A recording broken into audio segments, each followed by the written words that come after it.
The views expressed on Science for the People are not necessarily the views of this station, its affiliates, sponsors, or advertisers.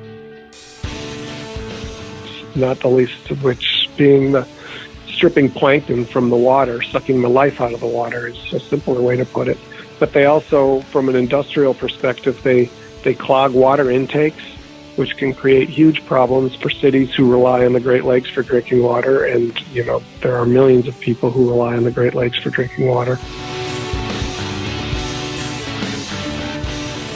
Hello and welcome to Science for the People.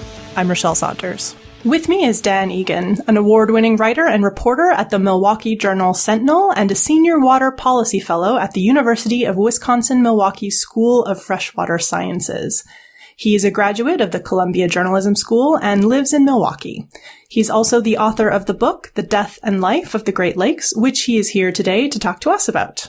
Dan, lovely to have you here on Science for the People. It's lovely to be here. So before we get into the book specifically, can you tell me a little bit about what got you first interested in reporting on and writing about the Great Lakes? Sure. I'm a native of Wisconsin. I grew up in Green Bay, in the northern part of the state, which is on a bay of Lake Michigan. And I spent a lot of my childhood vacation in summertime on the water.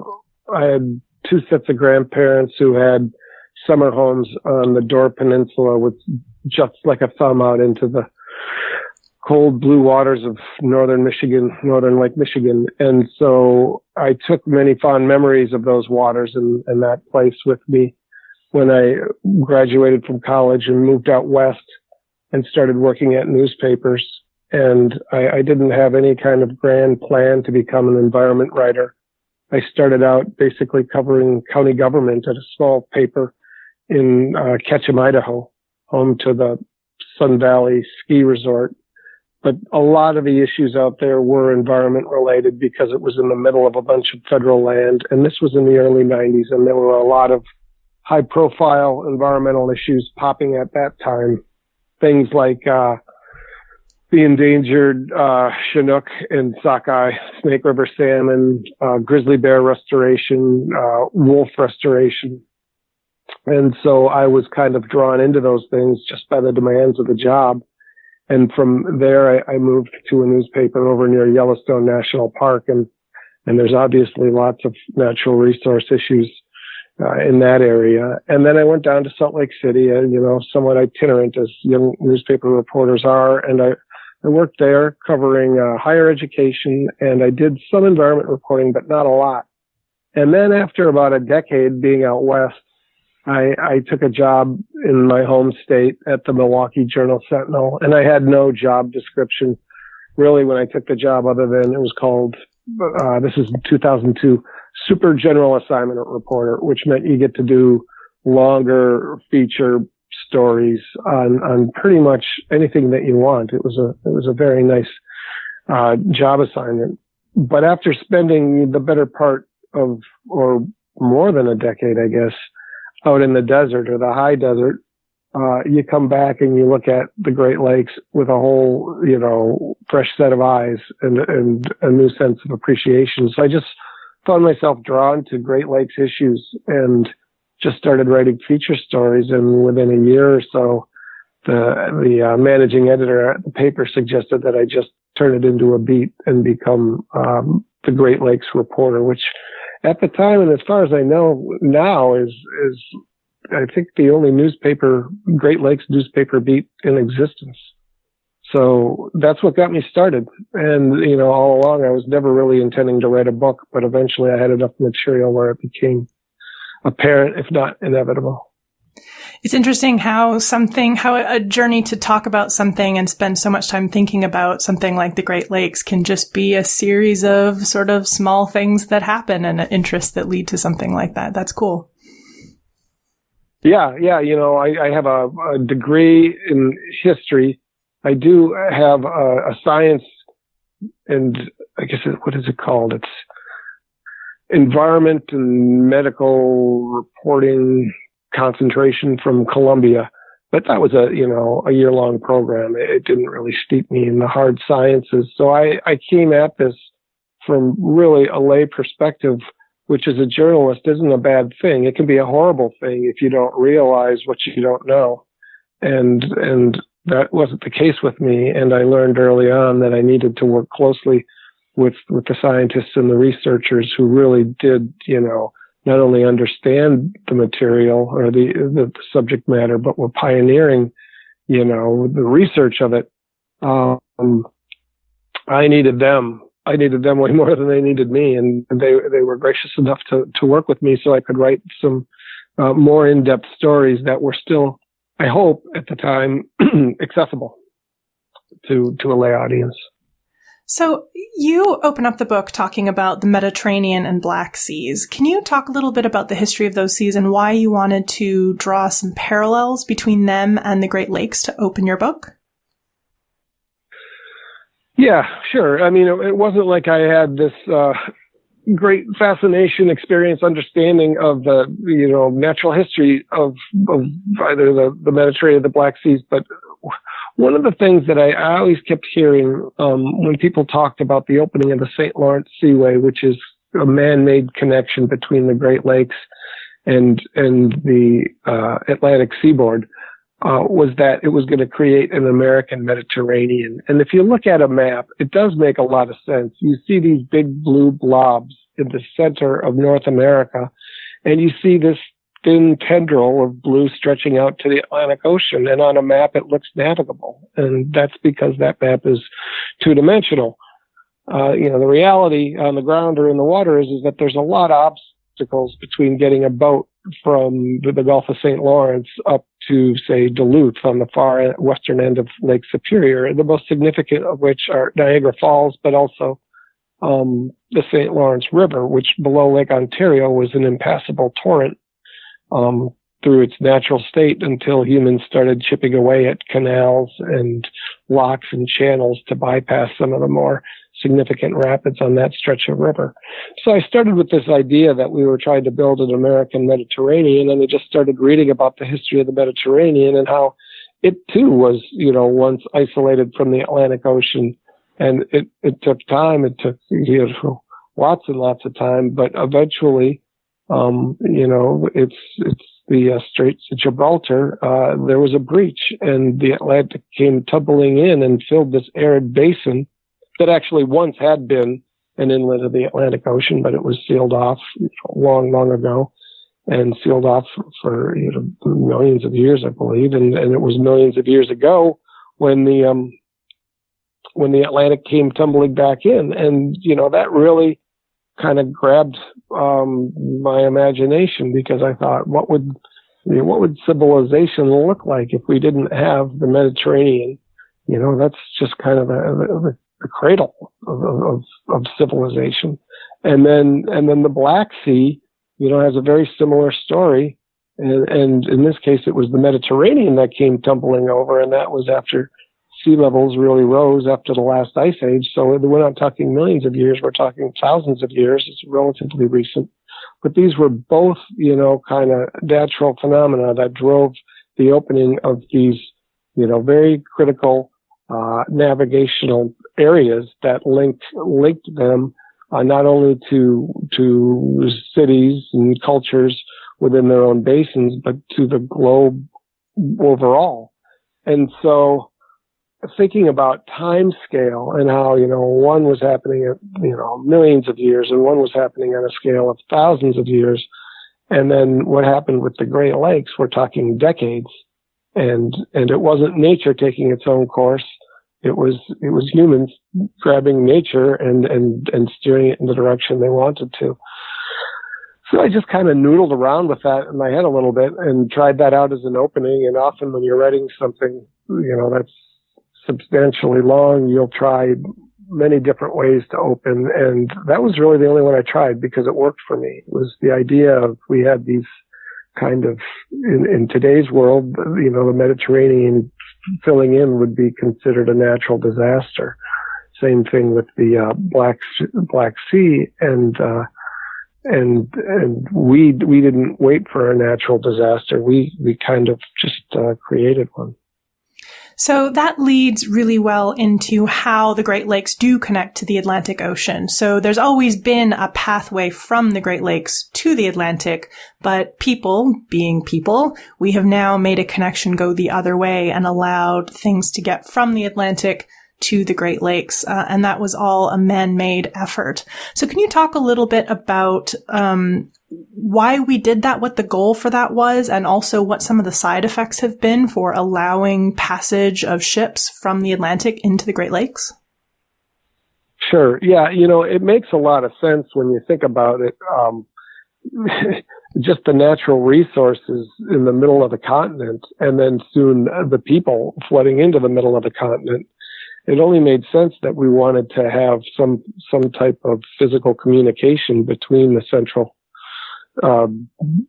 lakes in the middle of North America to the Atlantic seaboard. And so early on, both the Canadians and the Americans had ambitions, and the Americans got the job done first in that they built the Erie Canal, which connected Lake Erie to the Hudson River and New York Harbor.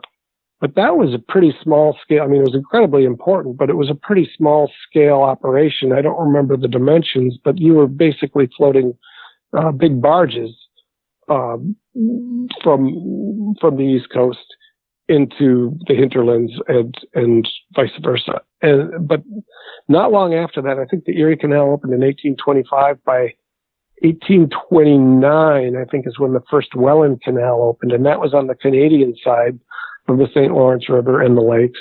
And that was a system of locks and canals that bypassed Niagara Falls, which is really the big barrier between the upper lakes of Michigan, Huron, Superior, and Erie, and the eastern seaboard. As I mentioned earlier, Lake Ontario is below Niagara Falls, but it's still above the St. Lawrence River, which was also, a pretty much impassable physical feature for most aquatic organisms.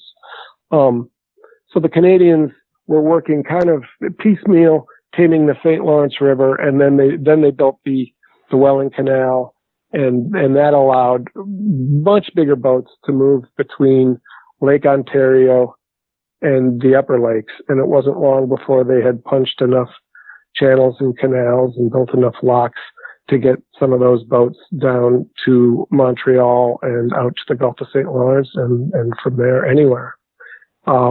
What happened, the Erie Canal was expanded incrementally over about a century, but it was still, a relatively small navigable corridor. The Canadians just kept going bigger and bigger. And to the point where I think the fourth version of the Welland Canal, which opened in the 1930s, could handle boats that were nearly 800 feet long and 80 feet wide, and with a draft of maybe 25 or 27 feet. So we're talking, especially for that time, behemoths. The problem is those ships were like ships in a bottle, in that they were so big they couldn't get out of Lake Ontario because the rivers or the canals and channels and locks below Lake Ontario weren't big enough to handle them. And that's where the idea for the St. Lawrence Seaway came. And it wasn't until after World War II, and it wasn't until Canada said, we're going to do this on our own, that the U.S. jumped in and they said, well, let's work together. Let's build once and for all a deep draft navigational corridor that will allow, supersized boats, at least supersized boats for the time, unfettered access into the middle of the continent. It's like an 1,100 mile inland path to as far west, as I said earlier, Duluth, Minnesota, on the western end of Lake Superior. So they did it, and it only took about 4 or 5 years. But one of the problems was, I mentioned earlier that the Welland Canal, the latest version, was completed in the 1930s, and when they decided to build the Seaway, they opted not to expand the Welland Canal at the time because it was relatively new and it was wildly expensive to do in the first place. It would have basically doubled the cost of the Seaway project. So they built these locks and canals and channels below the Welland Canal to match the existing Welland Canal. And so what they basically did was they built a navigation system that was premised on boats being, as big as they were pre-World War II. Well, coincidentally and unfortunately, they're in the middle of the construction of the seaway. I should mention that at the time, people thought, it'll still be plenty big. But the container revolution took off. The first container vessel sailed, I believe, in 1956. And these container boats, which, move these boxes from truck to boat to barge to rail back to truck seamlessly, demanded bigger scale, and the ships got ever bigger. So in a lot of ways, when the seaway opened in 1959, it was already obsolete. Now, that's not to say that it couldn't handle significant traffic and a significant number of boats, but the world's shipping infrastructure just kept getting bigger and bigger, and the seaway was locked into these locks that were built in the 1930s. The result was that, the seaway is critically important to North America's economy, and, it still handles a lot of traffic, but very, very small percent of that traffic is actually overseas freighters coming from, pick a port anywhere in the globe into the Great Lakes. More than 90% of the traffic on the Great Lakes St. Lawrence Seaway system is just boats moving from one North American port to another. The Canadians use the seaway a lot to bring stuff in from their own East Coast, but the percent of, truly, they call them salties, truly overseas vessels using the seaway now it varies from year to year, but it's been in the recent, say decade or so, 5% or less of the overall tonnage. And what is that overall tonnage? That varies too.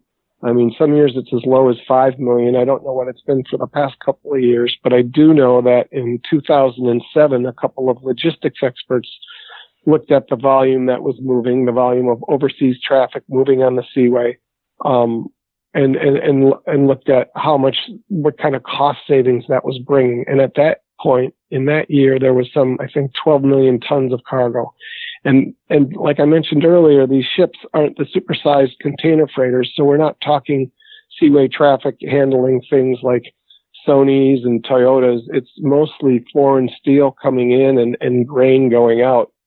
And so they looked at what moved on the seaway that year, how much moved, and what it would cost to bring it in by some other means, such as offloading it once it gets to the East Coast and putting it on trains or trucks, or maybe barging it up the Mississippi.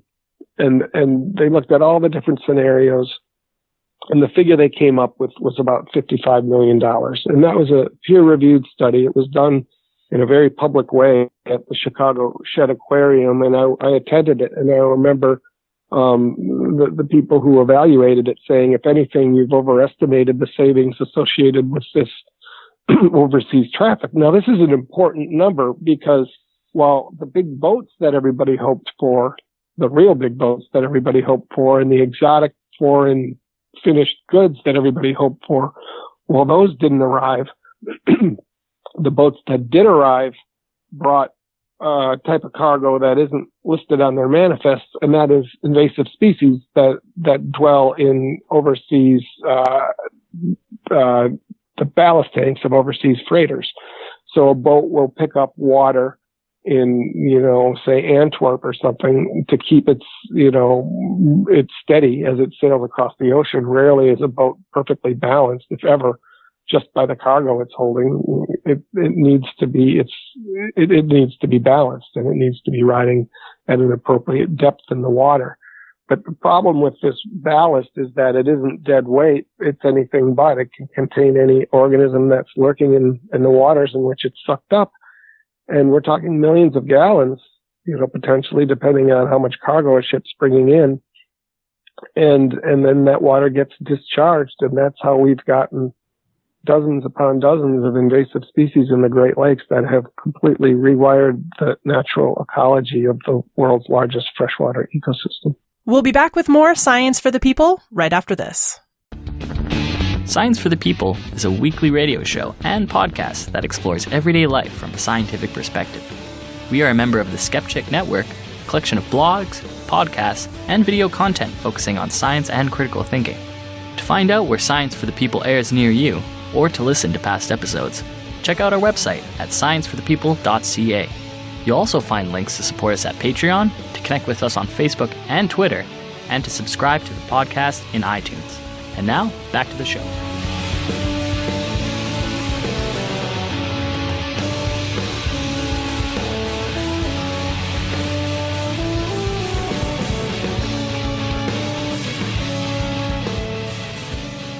You're listening to Science for the People. I'm your host, Rochelle Saunders. So let's talk a little bit more in depth on some of these invasive species, which you talk about in the book. In particular, you call out the sea lampreys and alewives as being kind of really good examples of how some of these invasive species have really changed the face of the lakes. Yeah, and they're kind of the pioneers, and they are different from what I was just talking about, in that they came into the lakes. Somebody could say honestly, I don't know if that's the appropriate word, but they swam their way in. They came up the channels and the canals that we built. So they arrived before the opening of the seaway, but the devastation they wrought was just amazing. So lampreys came up from the East Coast, and they're an eel-like creature that, it's an inourmous fish. It looks like an eel, but it's a fish. And, in its native habitat on the East Coast, it's born in streams. It spends its first several years just burrowed in those streams, sucking from the floating water any nutrients they can get. And when they get big enough, they descend down to the ocean, and then they go to town on any fish that they can. And they make their living by attaching to their host fish,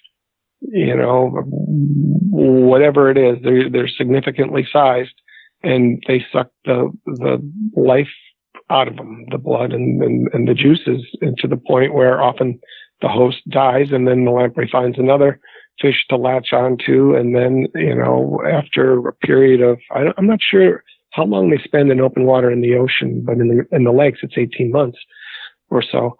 After that period, they return to a suitable spawning stream and spawn and die. And so they don't need a saltwater component to their life if they can find a suitable habitat as an adult in freshwater. And that's what they found once they got above Niagara Falls. And in a very short period of time, the first lamprey was found in the 1920s or so in Lake Erie. And by the 1940s, they were all across the Great Lakes, and they literally decimated, in some cases more than decimated. In the case of Lakes Michigan and Huron, they essentially eradicated the lake trout population. And so the lake trout, okay, and let me just back up. What's important about the Great Lakes is we were talking about this man-made connection to the Atlantic coast. They were big as they are. They span the open waters span some 94,000 square miles, which is like the size of the UK. Big as they are, they were as isolated as a pond in, the Canadian woods, in many ways, because of these barriers I spoke of earlier, Niagara Falls and the St. Lawrence Seaway. That's on the east side. That's what I refer to in the book as the front door. And then on the west side, they were insulated from the waters of the Mississippi River Basin, which spans 40% of the continental U.S. by, what is formerly known as a subcontinental divide. I call it a continental divide because it's just as important as the Rockies. It's not as dramatic. In some places, it's barely a perceptible hump in the landscape, but it was enough to keep the waters from mixing. So the Great Lakes were isolated from the outside world. Stuff would flow out over Niagara Falls and down the St. Lawrence River, but nothing could get in. So the lamprey was like the first significant one to break that seal. And the lakes had been isolated in this way for a relatively very short period of time since the last glaciers melted. So they were really what some people call ecologically naive or ecological babies. They had a relatively small assemblage of fish, and they were not exposed to, the outside world, much like a newborn, it doesn't have a robust immune system. The Great Lakes were the same way, and the lamprey was the first infection. And so they took out the lake trout, which were really basically the governor of the system of the underwater world. They were the wolf, the aquatic wolf. They kept all the species below in check. And when they disappeared, the smaller forage fish could explode. And as bad luck would have it, right behind the lampreys came alewives, which is very much, it's not a lot like a lamprey, but it's similar in that it's an East Coast anadromous fish that, is born in freshwater streams and spends its adult life in the ocean and comes back to spawn. Well, they made it past Niagara Falls, and with nothing to keep them in check, they just exploded. And this all happened really, really fast. I mean, the lamprey devastation occurred in the 40s to the early 50s. And just to give you some numbers, or a number that I have off the top of my head, I think in the early 1940s, the commercial harvest of lake trout on Lake Michigan was still like 6 million pounds a year. And by the early 1950s, it was zero. Wow. And all that fish mass was largely replaced by these alewives that had nothing eating them. So when the alewife arrived, they had nothing to keep them in check. And so their numbers exploded, and they squeezed out a lot of the native stocks, to the point that I think it was in the early 1960s, biologists were estimating that 90% of the fish biomass in Lake Michigan was alewife. So 9 out of every 10 pounds of fish in the lake was an alewife. And they were very good at breeding and outcompeting native species, but they were also very prone to massive die-offs because they are a true saltwater fish.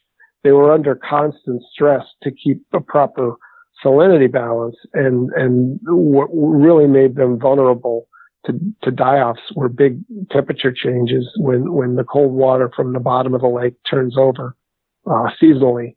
And so you would get literally billions of fish washing up on, say, the shore of Lake Michigan in the mid to late 1960s, and they were just rotting, and the beaches were unusable, and even, blocks inland, the stench was unbearable. So this lake that for a couple hundred years had provided, sustenance and recreation and just kind of, a beautiful sense of place suddenly turned into these kind of menacing things that were retching ashore all this rotten flesh. So, that's the story of invasive species in the Great Lakes up into the 1960s. How was it solved? Well, biologists developed a lamprey-specific poison and targeted that poison into the streams, the major streams where they were spawning, which knocked down their population levels to about 10% of their peak, where they remain today. I mean, this is an ongoing program. It's like a chronic illness. They have to continually poison these streams, and it is a pretty specific, very specific poison. The lampreys are they're some people have called them a living fossil. They haven't had like a major evolutionary tune-up in 3 million years or so. They're ancient, and that leaves them with an ancient liver, which leaves them uniquely vulnerable to this specific type of poison, which they call lampricide, which probably is kind of meant to make everybody feel good that a bunch of trout or whatnot aren't getting poisoned along the way. And what about so we the got alewives? Control of the So that's the next step. We got control of the lampreys by the late 60s. And so the next step was, well, what are we going to do about the alewives? And the natural answer would have been to restock the lakes with lake trout, remnant populations of which were hanging on in Lake Superior and in other lakes in North America, very closely related to what was in the Great Lakes historically. And, that was an option. And that was actually an option that the U.S. federal government pursued with hatchery programs. But the state of Michigan, particularly a couple biologists at the state of Michigan, had a better idea. They thought that, the trout's time had come and gone because of the changes. They were so dramatic, that there was no sense in trying to go back.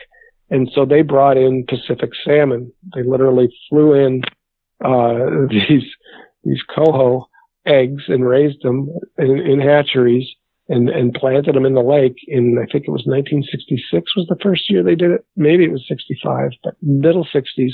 They didn't know what was going to actually happen, but they planted a ton of them. And, it's really a strange situation if you think about a Pacific predator eating, an Atlantic prey fish, both saltwater species in the middle of the continent and, these freshwater seas. A strange place to meet. And so it was a grand it is, yeah. Very, very strange. You couldn't make it up. And so nobody knew what was going to happen. Some people thought that the coho salmon, and then the next year they brought in Chinook. They thought the salmon would just, make a beeline down the St. Lawrence River for the ocean, just if they, had a nose for salt or something, or they'd die, or they wouldn't be able to find the alewives. But it turned out it was a perfect predator-prey match. And the salmon just went to town on the alewives, and it created this remarkable inland salmon fishery. And again, salmon are an anadromous species. They spend their adult life in the saltwater, but they don't have to if there's ample habitat and specifically food. And that's what they found in the Great Lakes. So they had an abundance of these alewives to prey upon, and we created this wonderful recreational fishery that, has been valued in the billions of dollars. But that was just the story of the first wave of invasions. I mentioned earlier about these Salties, these overseas ships sailing up the St. Lawrence Seaway. They started coming in 1959, kind of at the peak of all these early invasive species troubles. And nobody really realized it at the time, but these tanks were teeming with life. And so what happened in the 1960s is we basically broke the top of the food chain. We took out the lake trout and we restitched onto it, grafted onto it, a new apex predator. But what happened with these seaway invaders is they attacked the food chain at the bottom, which is a much more vulnerable place. And I'm specifically talking, there's been some, I think, 59, 60, 61 new species discovered in the lakes attributed to ballast water since the seaway opened in 1959. But nothing's been as devastating as the zebra and quagga mussels, which are filter feeders. And, you look at one of these things and they're the size of a fingernail and you think, well, how much damage could that do? And yeah, one can't really do any damage to speak of, except for, the handful of plankton floating around it. But when you get quadrillions of them, now they're filtering the whole lake. And so like on Lakes Michigan and Huron, plankton populations have just plummeted. And the lakes are now as clear as Lake Superior, which was always just an almost naturally crystalline lake because it's so cold and there's relatively few nutrients compared to the lower lakes flowing in from their tributaries. So it's just a much more sterile environment. Well, that's happened now in Lakes Michigan and Huron because of the mussels. Sometimes a year we've got 10% of the plankton that we had historically, and that plankton sustains the bottom of the food chain. So everything above it suffers. So the alewives on Lake Huron, they're basically gone. And so went the salmon. And a similar phenomenon is happening now on Lake Michigan. And this all sounds very depressing, and it is, but it's not, the end of the story. That's kind of the interesting thing here. The Great Lakes are a story that's still being written and will still be being written for hundreds of years. These ballast invasions kept coming after the mussels arrived. And I guess in some ways it's fortunate. Behind them came another fish that was just as reviled as the alewife for many years. It's called the round goby, and it came from the same place, the Caspian Sea Basin. And it came the same way aboard a overseas freighter in its ballast tank. And these little fish, which often don't grow much bigger than an adult's thumb, eat mussels. Specifically quagga and zebra mussels. They're evolutionarily built to do it. Now, I don't think there'll ever be enough gobies in the lake to, significantly impact the overall numbers of these mussels. But what they're doing is they're unlocking a lot of the energy trapped up in a lot of these mussel shells by eating them. And so anything that can eat a goby is starting to do okay. And I mentioned earlier that these lake trout had essentially disappeared from here out in Michigan. Well, I also mentioned the federal government had been conducting stocking programs, and for decades they just couldn't get the lake trout to start reproducing on their own. And this is kind of getting into the weeds here, literally, but a big theory is that if they ate alewives, which is what they were doing, alewives contain a protein, I think it's protein, thiaminase, and it creates a thiamine disease or a thiamine deficiency in lake trout. So when they do reproduce, their offspring aren't viable. They don't make it to adulthood to reproduce on their own. So they could, and salmon weren't affected similarly. So salmon did well, lake trout did poorly. Well, now salmon are suffering because the alewives are gone, and lake trout are starting to thrive to the point where they're talking about, if they haven't already, stopping the stocking program on Lake Huron, and they've got natural reproduction on Lake Michigan as well. And that's because the lake trout are just resilient. They will go down to the bottom where the gobies are among the mussels and bang up their snouts, grubbing out and living, eating the gobies. And the salmon can't or won't do that. And so it's kind of a remarkable story, but because it's not only the salmon, it's other native species like walleye and whitefish, which aren't even typically piscivores. They're not a fish-eating fish. With the lake being so starved of nutrients, they're willing to eat a goby. And you talk to commercial fishermen, and they just find it, but they don't find it bizarre anymore because it's been going on for a decade or so. But at first, they're finding whitefish with fish in their bellies, and they're seeing them come in with like their cheeks ripped open, trying to get their mouths around these gobies.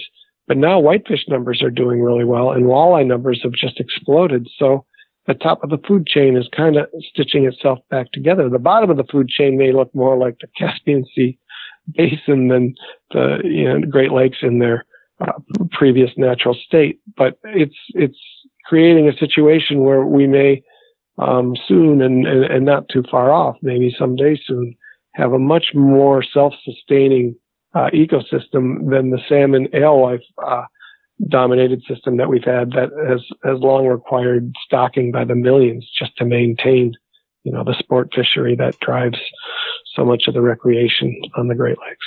We'll be back with Dan Egan to talk more about his book, The Death and Life of the Great Lakes, in a few minutes. But first, I wanted to give you all a little more information about how we're shaking up our Patreon donation tiers and our upcoming celebration of a lesser-known scientist's birthday. As many of you will know, a few years ago, to help offset our out-of-pocket costs for running the show, we started up a Patreon, so listeners who love us and wanted to help keep the show running could give us a few dollars a month. And in return, we could provide audio extras and a few other cool rewards. Everyone who works on the show, including all our hosts and our editor, is a volunteer. For years, we funded the show out of our own pockets because we love doing it that much. A few years ago, as our listener numbers went up and brought our bandwidth costs up with them, this started to stretch our pockets. So we turned to you, dear wonderful listeners. We put out the call for support to keep our little science show running, and some of you wonderful people answered. We love our patrons. They've kept us going and made the show affordable for this dedicated group of volunteer podcasters to keep running.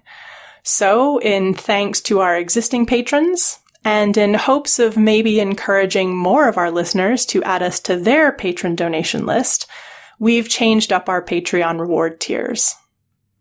Once a year, for Patreon supporters donating $5 per month or higher, we'll send you a card celebrating an important but lesser-known scientist on their birthday.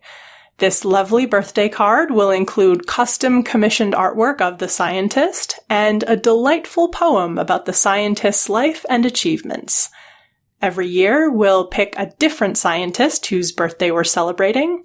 This year, if you want to be guaranteed to receive your own scientist birthday card, you'll need to sign up to donate $5 per month or higher on Patreon by no later than May 15th.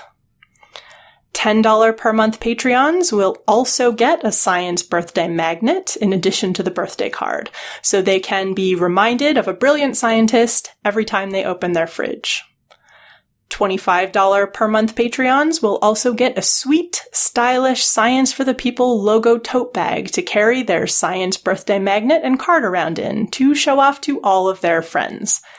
It's the first time the Science for the People logo has appeared on a tote, and we're pretty excited about it.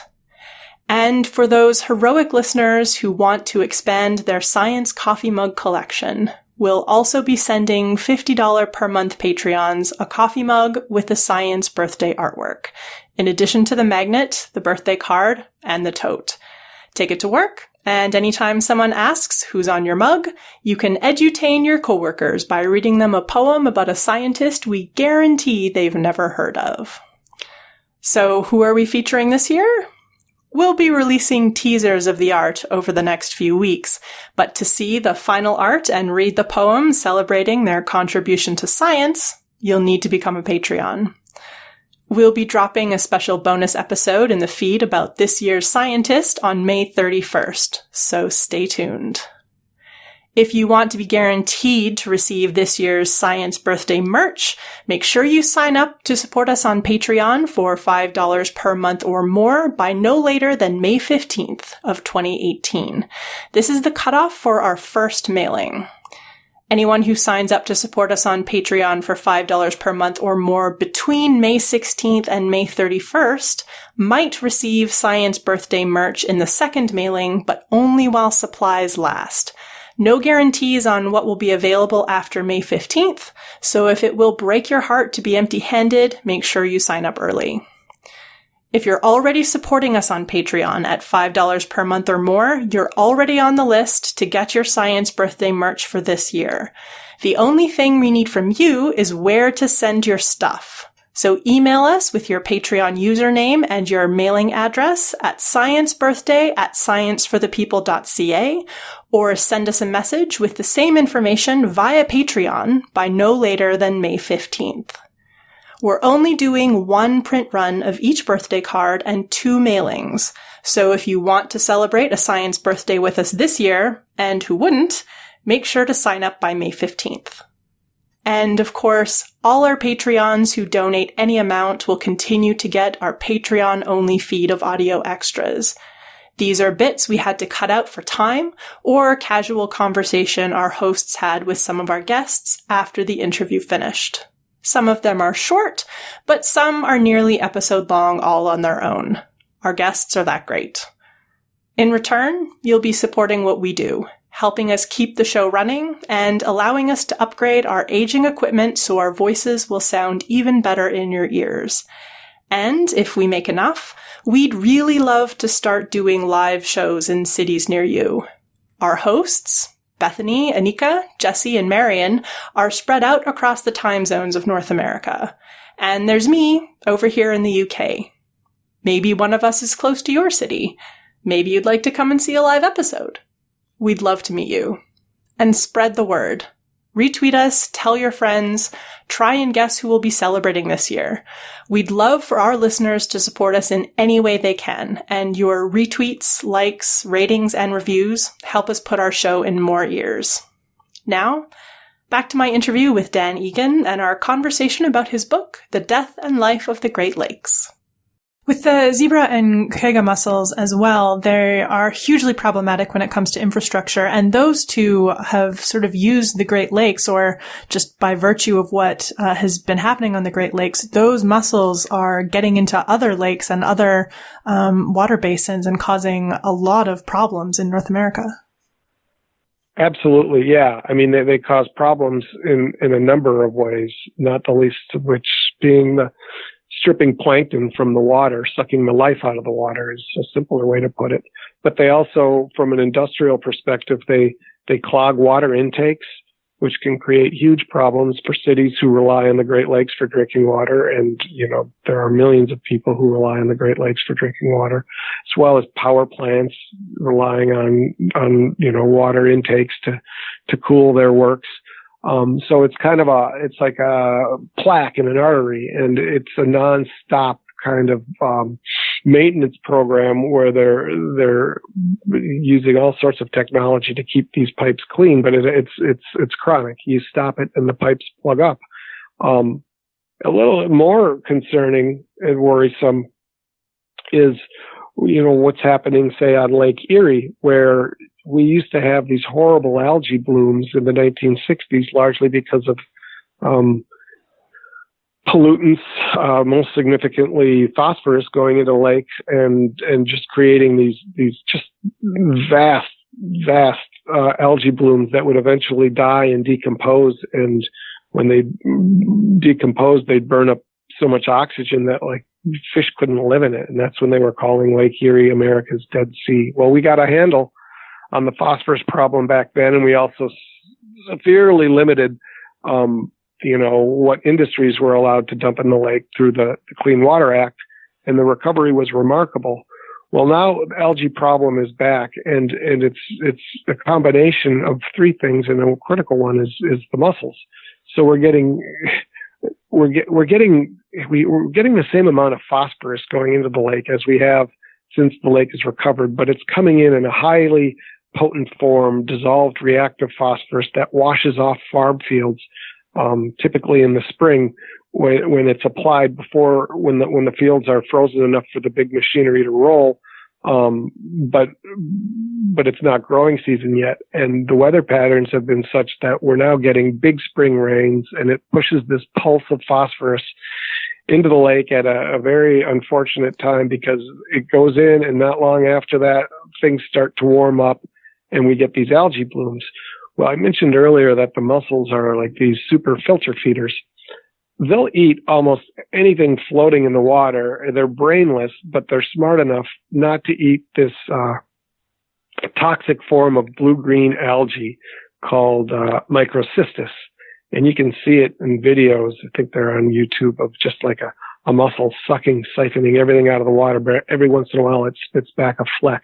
Well, that fleck is this microcystis, and this microcystis is toxic, very toxic. It creates this toxin called microcystin, which is a liver poison, and there's been some emerging research that it could also be a neurotoxin related to neurological diseases. But it's known that you can't drink water laced with this stuff. And so when you get an algae bloom on Lake Erie now, rather than it being a whole assemblage of species, because the mussels have so decimated the other populations, it's pretty much a microcystis show. And in 2014, a plume of this microcystis, actually it's the microcystin is the toxin it creates, went into the city of Toledo's drinking water intake and knocked out the drinking water for almost 500,000 people for 2 or 3 days.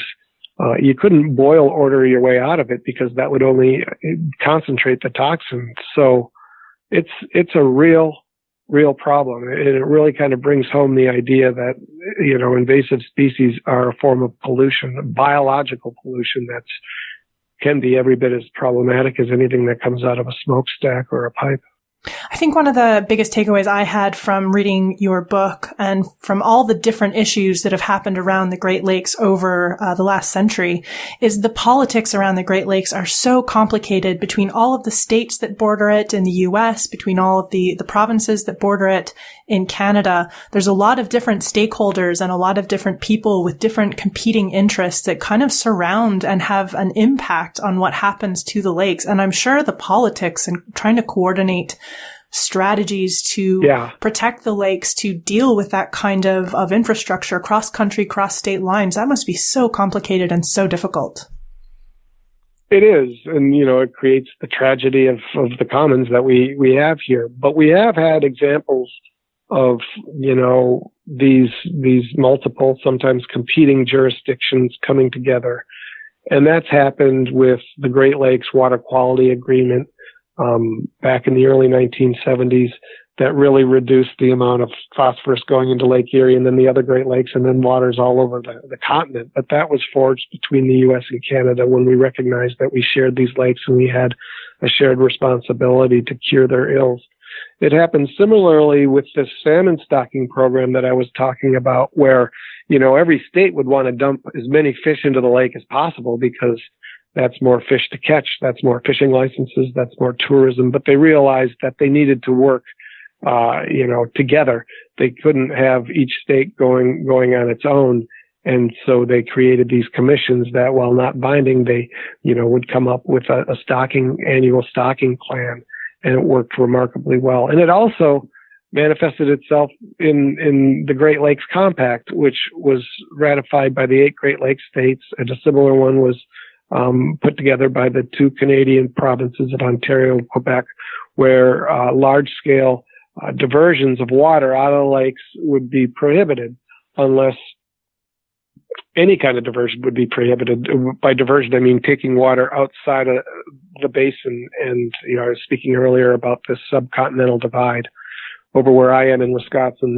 That means taking it outside beyond the subcontinental divide, because water taken over that line never comes back. And, one pipe isn't going to drain a Great Lake, but you get, 100 or 1,000 pipes over a long period of time, and you can start having a significant impact. But the states got together and they agreed, and it was very controversial, because here in Wisconsin, it means we have suburbs of Milwaukee that are on the other side of the continental divide that are in need of water. And it's crafted in a way that some of these suburbs, if they send their treated wastewater back, if they essentially engineer themselves into the basin, they're eligible for Great Lakes water. But, anything beyond just being on the edge of the Great Lakes basin is basically out of luck when it comes to siphoning away Great Lakes water. So we have had some cohesive management in the past, and I think we need to, look to those past successes when we look at addressing some of these future problems or existing problems. I'm sure part of the issue is just people look at the size of these lakes and say, there's no way we'll ever run out of water. But of course, it is entirely possible that if we aren't careful, if we put in lots and lots of pipes that pipe water out of the basin, that those lakes could become endangered. There are other lakes around the world that you point out in your book that have had issues like this. Sure. I mean, the Aral Sea almost basically disappeared. But you don't have to drain a lake to do, immense damage. And, I was pushing some numbers around in the book, and my personal opinion for a long time was it would be highly unlikely that we could, take a river's worth of oil out of the Great Lakes Basin and say, get it up onto the high plains and over, or more likely under or through the Rocky Mountains. It's just too much weight, too much distance, too much volume. But now I've been doing some reporting on the amount of oil that we're bringing in from the tar sands from North Dakota into the Great Lakes Basin. And it's on the order of, just coming into Wisconsin, that's some 2.1 billion barrels a day. And I don't remember what that translates to in cubic feet per second, but it's roughly the equivalent of, say, the Milwaukee River on a dry summer, which, is still a very significant river. It's the river that basically is the reason for this metropolitan area of some 1.5 million people existing. And so we are pumping, a river's worth of oil into the Great Lakes Basin. And this isn't fluid like water. It comes out of the ground in many cases hard as a hockey puck. It has to be heated and melted. And then even then it's like glue. And yet we, have found the wherewithal to push it all the way from, Western Canada to the shores of Lake Superior. So it could happen. I mean, I think the big question going forward in this century is, will people come to water, or will water go to people? And, both are problematic, but I think the more sustainable option is people come to water. And we're kind of seeing that with this massive, flat screen plant that the Taiwanese-based Foxconn wants to build near the shore of Lake Michigan here in southeastern Wisconsin. And, they need water. They wouldn't be coming here if there wasn't ample water. And so it's good that the water isn't being shipped out of the basin to build these screens, but we're going to have to be vigilant in making sure that the water that they use is appropriately treated and sent back into the lakes in a manner that doesn't have us slipping backwards to the dark days of the 1960s when industry literally treated the lakes like dumps. Dan, thank you so much. It's a really excellent book, and thank you so much for coming onto the show to talk about your book and the Great Lakes. Thanks for having me. If you want to learn more about Dan Egan, his reporting, or his book, The Death and Life of the Great Lakes, we have links to get you started in the show notes for this episode, which, as always, you can find on our website, scienceforthepeople.ca. Just before we head out today, listeners, One last reminder for those of you listening the day this episode drops that this year's March for Science is tomorrow, Saturday, April 14th. All around the world, science supporters across the globe are mobilizing. Events range from science expos and festivals to rallies and large-scale marches, but they are united with shared goals. March for Science events energize science advocates from multiple spheres to create tangible change and call for greater accountability of public officials to enact evidence-based policy that serves all communities. If science is important to you, if you look around and see less science than you want underpinning the decisions the elected officials are making in your city, your state, your county, your province, your country, make your voice heard. The March for Science is a good place to start and can get you fired up to take the next step, picking up the phone and calling your local representative. The March for Science champions robustly funded and publicly communicated science as a pillar of human freedom and prosperity. We unite as a diverse, non-partisan group to call for science that upholds the common good and for political leaders and policymakers to enact evidence-based policies in the public interest. The March for Science is a celebration of our passion for science and a call to safeguard the important science that keeps us safe, healthy, and prosperous. This year's march will also recognize that the benefits of science and the opportunities to do science are not accessible to everyone. Scientists and scientific institutions need to do better to ensure the voices of marginalized groups are amplified and that actionable steps are taken to increase diversity within the research community. There are more than 230 satellite events around the world running tomorrow. I'm looking at the map now, and there are lots and lots and lots of little red dots. You can find the march nearest you at the website marchforscience.com. There's, of course, one in Washington, D.C., in New York, Detroit, LA, San Francisco, Dallas, all the big cities.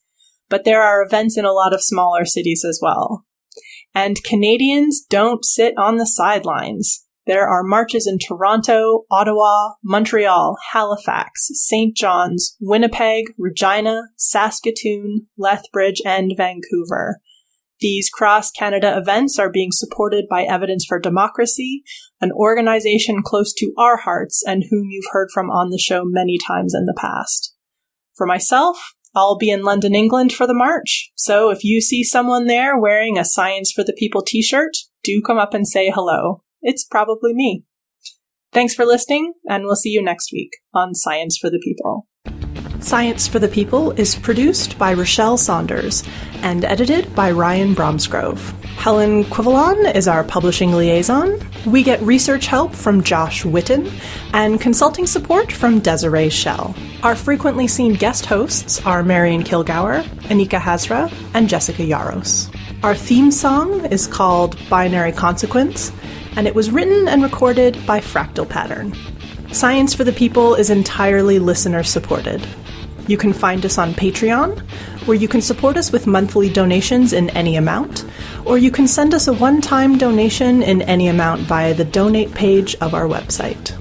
Science for the People is created in partnership with the Skepchick Network, a collection of blogs, podcasts, and video content focusing on the intersection of science, popular culture, politics, and social justice.